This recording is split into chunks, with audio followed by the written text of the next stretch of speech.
All right, well, let's get some more analysis from Jordan-based analyst Professor Ibrahim Alloush. Mr. Alloush, if Gaddafi is indeed dead, doesn't this beg the question, why did he try to flee to another country or at least escape the decisive battle for Sirte? Well, let's admit the fact that Gaddafi stood up and fought to the last breath, just like he said that he would. The guy could have escaped, like you said, and he could have, ran away, but he didn't. He fought and he gave away his sons as fighters in this fight, just like he promised. So I think what we have here is a heroic last stand in the defense of Libya against a NATO-backed invasion. Okay, what will happen now to the remaining pockets of resistance? Do you think a new loyalist leader will emerge, or do you think the fight is well and truly over right now?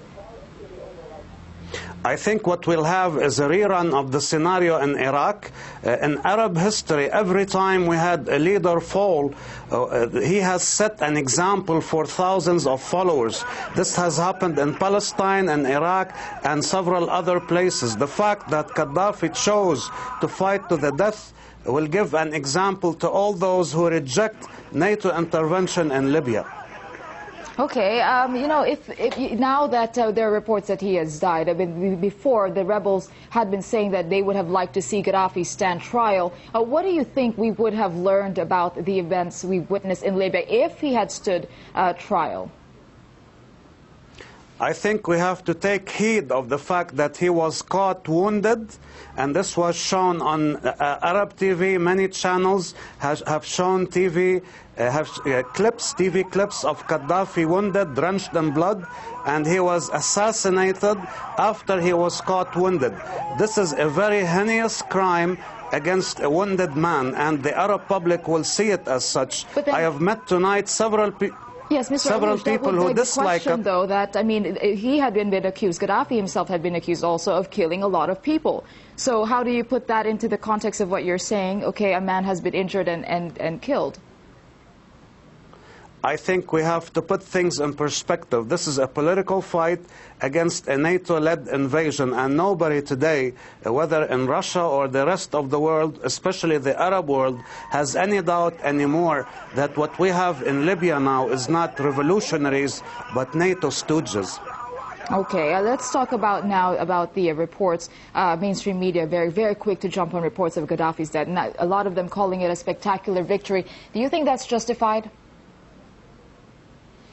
I think it's a very sad day for all people around the world who oppose foreign hegemony.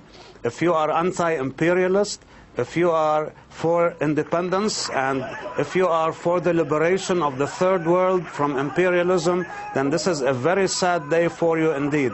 The only people rejoicing in Amman today are the Muslim Brotherhood and their supporters. So other people are asking questions. I was saying earlier that I've talked to people who dislike Gaddafi, who dislike the way he was killed. They think this tells you something about the morality of the so-called revolutionaries.